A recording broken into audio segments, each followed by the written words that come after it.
Tilea's Troubles, Special Video 6, The Undead. A painting and modelling journey through 4 decades. This video will span painting projects from 1983 to 2023. It'll perhaps be a tad rambling in form, but I'll try not to use any superfluous words whatsoever, not permitting myself one single instance of said indulgence. Except, of course, for this present moment, in which I am attempting to clear my brain cache of fanciful fripperies and tomfoolery of all kinds.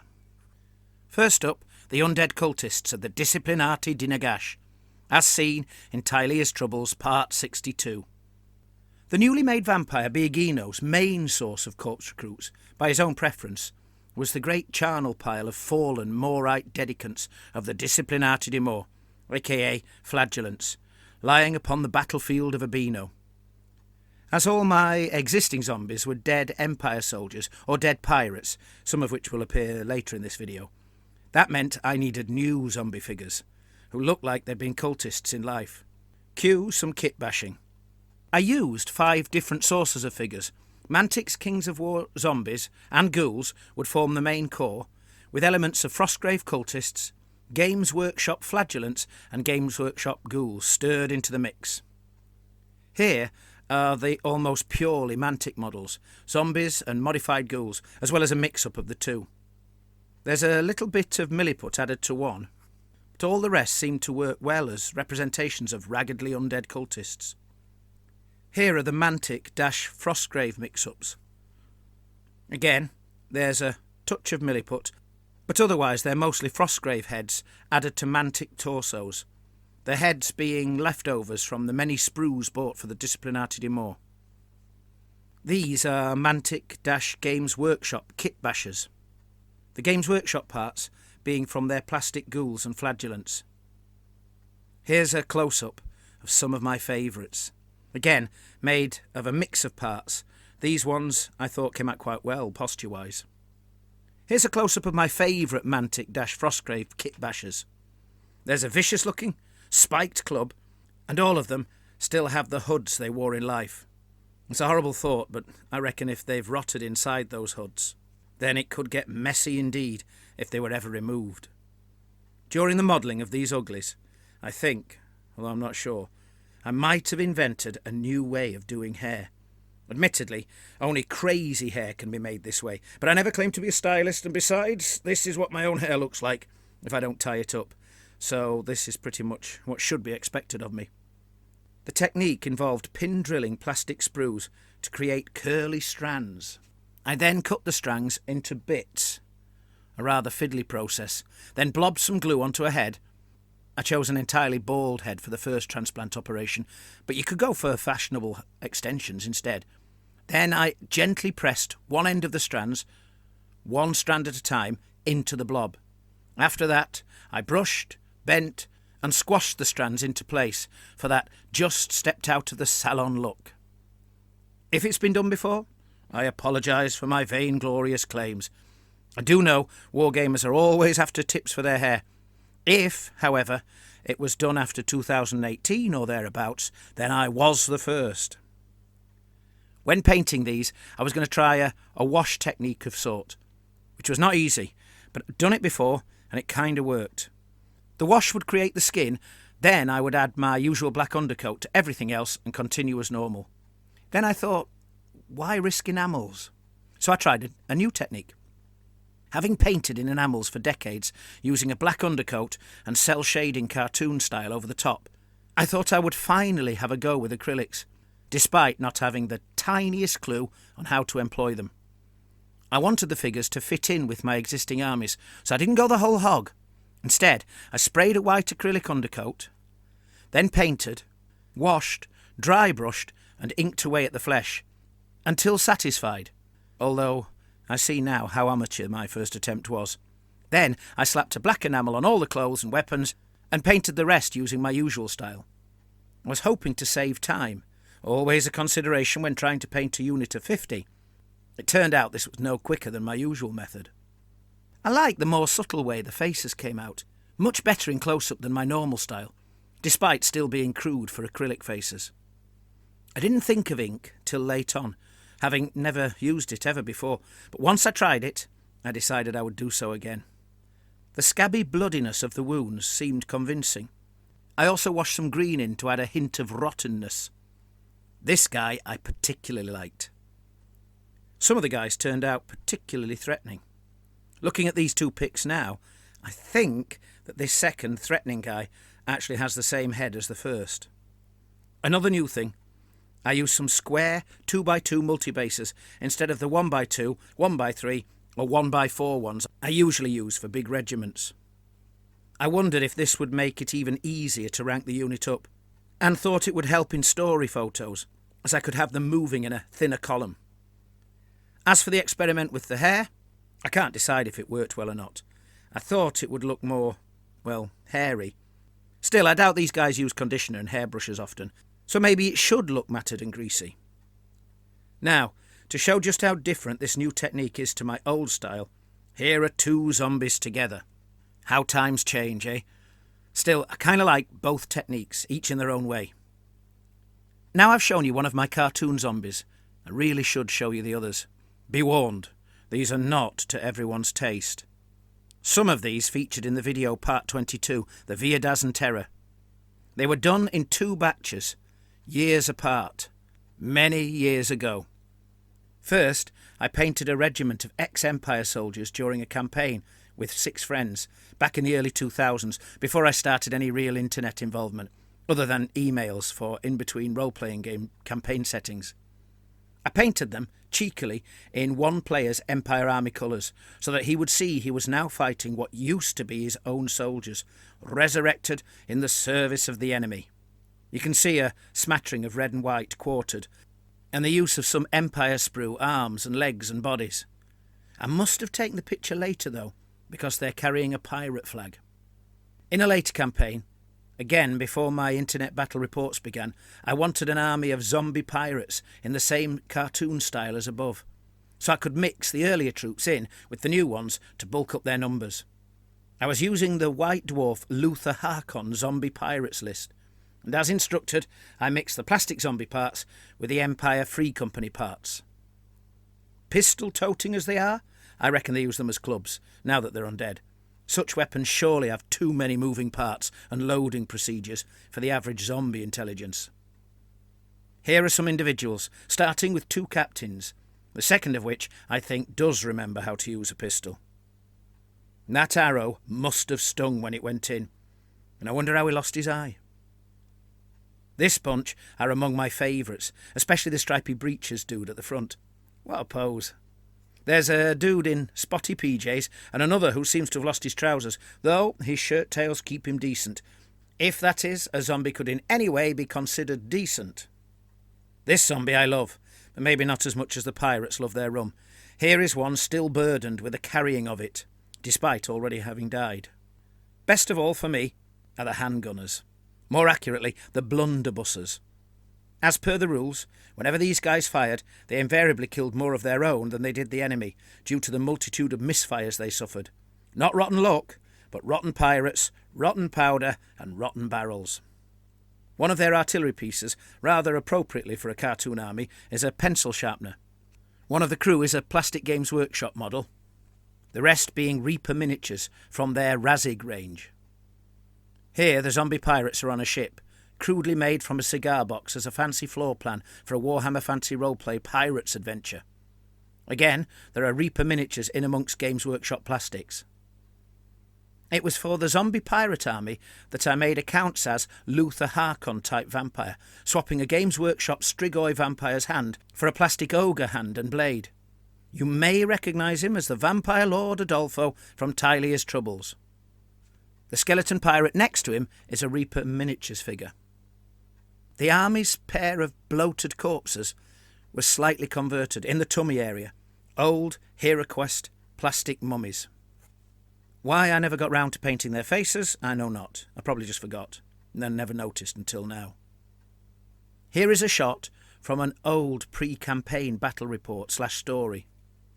The Fall of Bragavo, in which the true comedic horror of a cartoon zombie army is laid bare. That courtyard sure must stink. Worse than Paris Garden in August or the Lord Mayor's doghouse. That's an early 17th century quote there.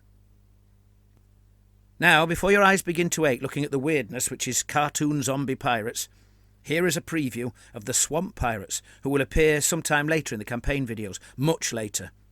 These show how much my acrylic painting style has come on, although I use the Army Painter Quick Shade Dark Tone as a wash, which some might say is cheating. I bought a box of the new Warhammer AOS zombies, which I derooted and debranched, but I managed to stretch the box from 20 to 23 models by kit bashing in some other bits. To get them up to 35, I also bought 12 of the Black Tree Designs Zombies of the Sweltering Swamps to mix the unit up a bit more. I was hoping they would scale well, and IMO they did. When I modelled them, I cut loads of the fiddly roots and branches bits off the plastic Games Workshop ones, which were cool, but I just wanted soggy zombies. I also replaced most of the Black Tree Designs polearm shafts with brass rods, as the originals were quite bendy, and I can be clumsy. Not a good combination. Here are a pair of the plastics and a pair of the metals, to show how well they go together. They look compatible to me. Some of the metal polearms look like they would survive handling, so I left these as they were.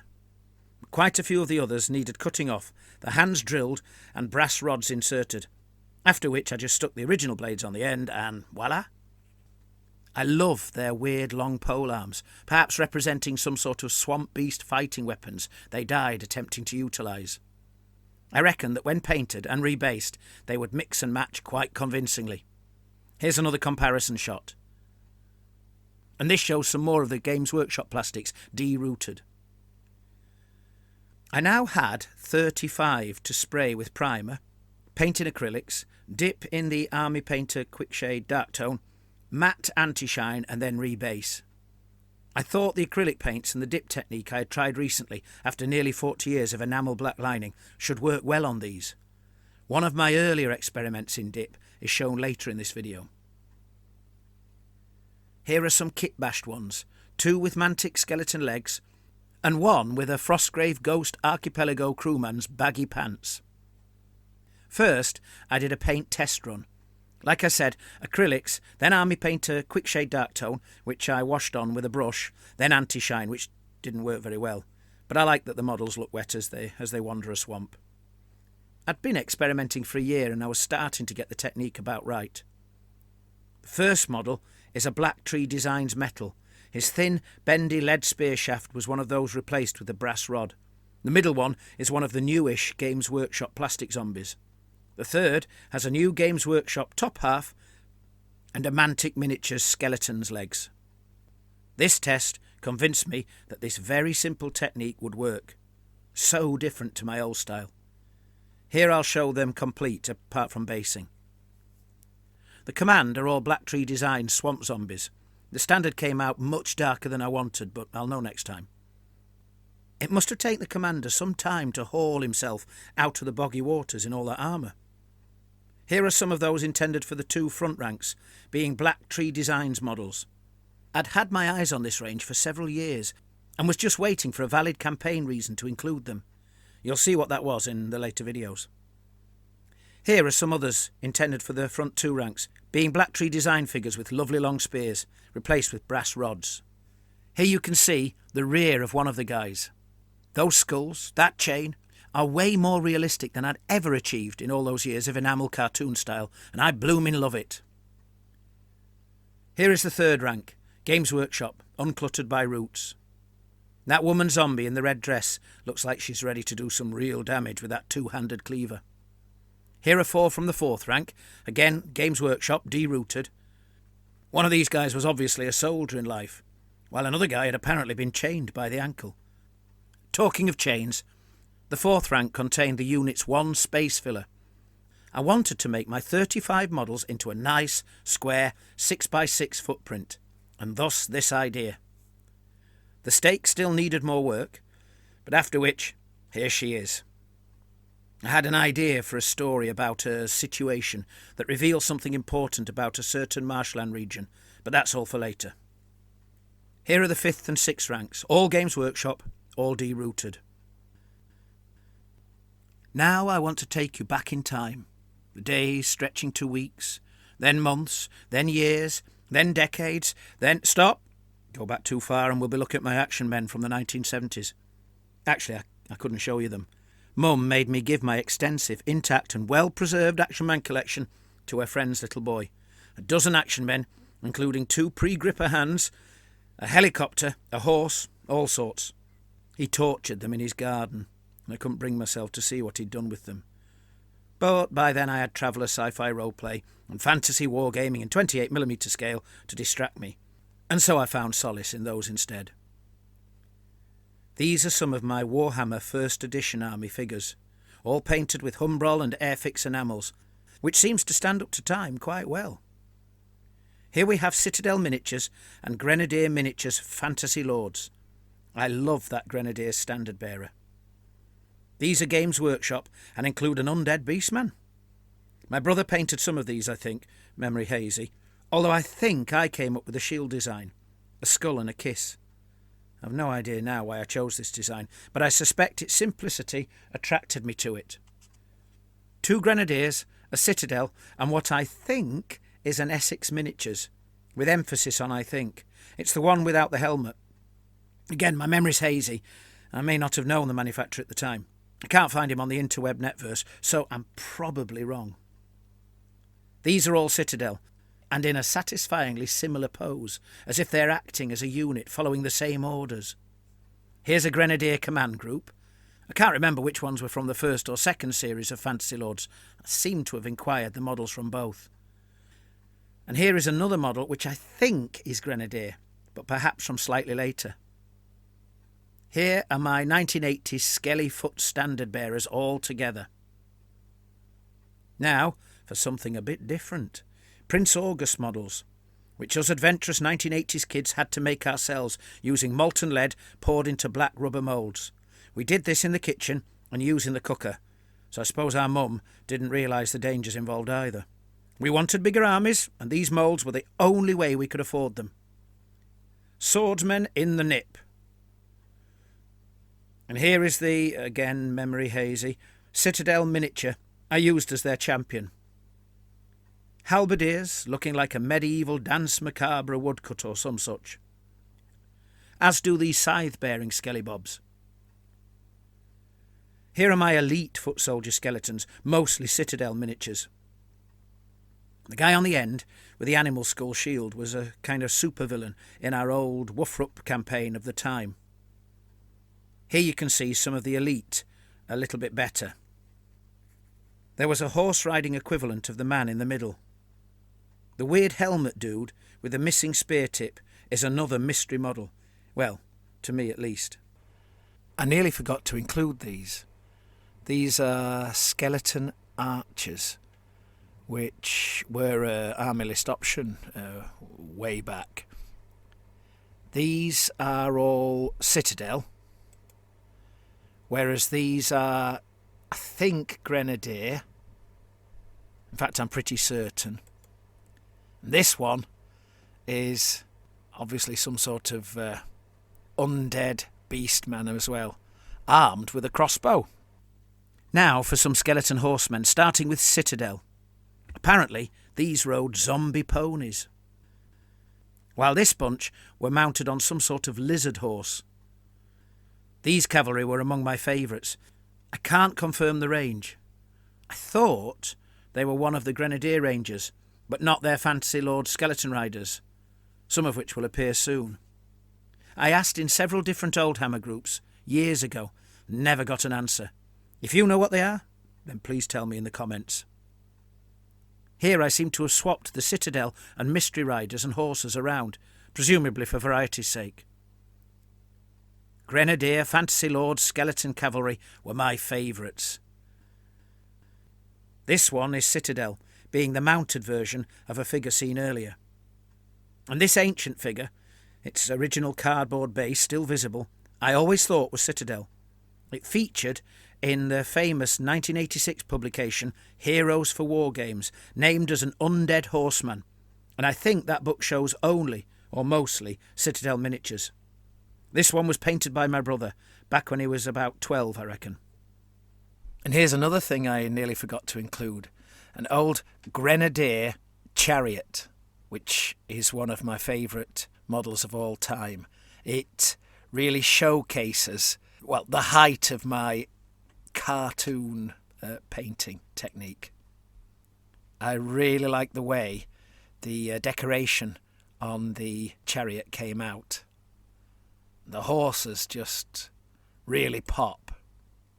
Everything was so neat and tidy. I think I had a much steadier hand back then when I was, 16, 17. Yeah, that's lovely. Bored yet? Hopefully not.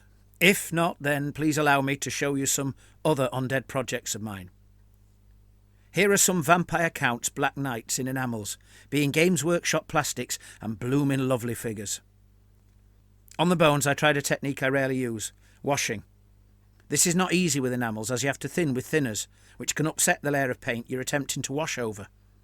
I had managed it with some success on previous skeletons, and these seem to have come out okay.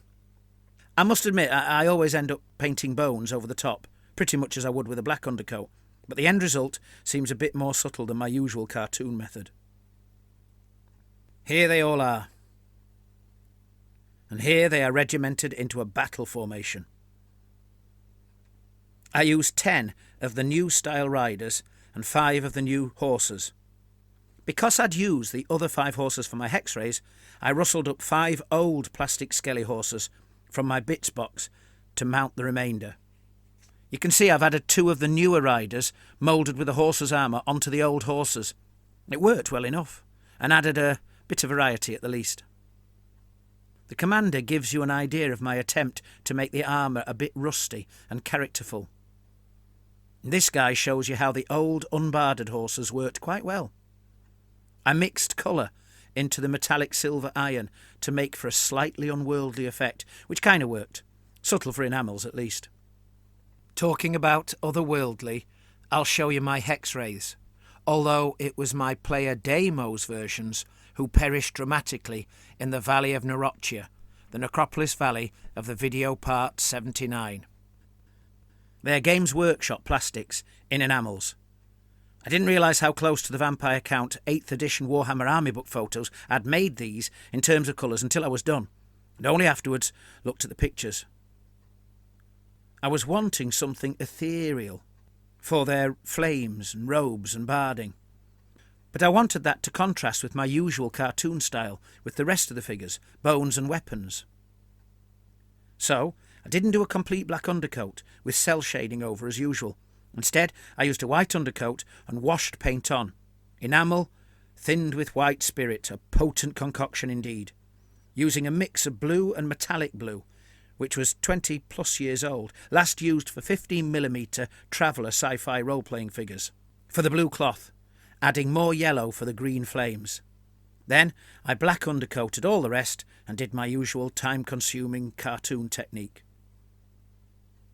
These skeleton spears were new for the campaign also, appearing first in video part 26. They count as 40 strong, but 2 are part of 2x2 unit fillers, so there aren't quite the full 40 figures. 12 of them were originally painted sometime in the late 80s or early 90s, so I felt like I had a head start on the regiment. I used cheap brush bristles as spear shafts for about half of them, as I think they're great for spears. If they bend, they don't snap, and if all you've done is wash a bit of black over them, then there's not really any paint to chip off, well, not noticeably. They're all painted in enamels, because that's what the other dozen old figures were painted in. I painted the original 12 with a black undercoat, then painted the bones on individually. The new ones I did with a white undercoat, and then risked a wash of brown, enamel thinned with thinners. Then picked out the bones a bit more loosely than I'd done decades before, hoping that the wash would be more forgiving of my mistakes and they would still fit in with the older models. Here's a closer shot of the front rank. I got a bit arty, unlike my normal cartoon style, with the banner, going for a faded Old Glory look. And I'm pleased with the result. The idea for the design came from a brief search of historical Italian devices from the region that seemed to be the real-world equivalent to the Tilean region these guys were summoned in. The unit filler is a skeleton who has already dug most of one skeleton out of his grave and is now busy tugging at the revealed hand of a second new recruit. It's fun doing fillers, and sometimes I get to use them in the story videos for more unique pictures. Here are the zombie ogres of Viadaza, who count as crypt horrors in the 8th edition army list. Perhaps Lord Adolfo allowed his brutish warehouse guards and pit-fighting thugs to drink a tiny portion of his blood, and so created his own version of these monstrous undead. That way, they would become something like crypt horrors rather than merely oversized zombies. The models could maybe, in the future, reinforce my own ogre army, as if they were some weird blue-skinned ogre cult or clan allied to the army. Also, the vampire player in my campaign had previously borrowed my ogres to bulk up his crypt horrors regiment, so now I could lend him some blue-skinned models to fit in better with his blue-skinned horrors, hopefully improving the bat rep pictures. Several have decorative bones piercing their skins, an idea lifted from the official crypt horror models. And I tried to make these look more like ghoul ogres than rotting zombie ogres. Here's an ex-pit fighter. He has a chain attached to his skull, not sure why, to be honest. Maybe used to restrict his movement during his very last living fight. And he carries a gravestone as a weapon. The latter idea I got from reading the crypt horrors fluff in the Vampire Count's army book. This fellow must surely have a headache, which cannot exactly make him the most agreeable sort. His right weapon is a flail made of skulls from my bits box. I'd apparently already chopped one of the skulls off for some other project. This one has some interesting weapons, a beast of some kind's jawbone, and a big stick with a skeleton skewered on it. Perhaps the remnants of his last meal. Man on a stick. This next guy's my favourite. I tried something I've never done before and made his flail using real chains, attaching 2 skulls and a somewhat more meaty severed head. The chains actually swing about as you move the figure, which I am childishly pleased about. This brute has an ogre weapon and another weapon that I think is from an orc figure, a wonderfully vicious-looking thing that seems just right for such a creature. The last is also inspired by the fluff from the VC army book, where it said that crypt horrors might use graveyard railings as weapons. This is a very tall railing, perhaps from beside a gate, and it has been prettified up with some lovely skulls. This would count as a standard bearer if I later use the models as an unusual ogre army unit. I think maybe this video is too long, but I've started now, so I should do the last few things I want to show. Here are the Count Saz cairn wraiths I made from some Games Workshop AOS models. I cannot recall their official name. I had to jiggle them quite a bit to work out how to rank them, but I really like how they came out. I started with a primer and blocked base coat acrylics. At this stage, they look so odd to me, like the kind of models I painted when I was a small kid. But with the army painter quick shade dark tone washed on, they became, to my mind, rather smashing. These will also feature in a later video. These are my spirit hosts, which again, I believe, are Games Workshop AOS models. I managed 2 to each swarm base, which would have to do as I couldn't fit any more on. They do seem to fill the bases adequately. They were painted with enamels in a manner not unlike the hex rays were. I think they came out okay, just about spooky enough. I will save the unusual corpse cart until I take some better focus pictures of it, and there are some other undead things I want to show, but that would mean too many spoilers in this video, so I'll leave them for a later special too. Please do like and subscribe, and if you know anyone who might like the story of Tilea's troubles, do tell them about it. I've had 1 or 2 lovely mentions in other people's videos that friends directed me to, reviews basically. But it would be nice to get the story out to more folk. Tilea's Troubles Part 81 should be out soon, I reckon. But for now, I will bid thee farewell and end.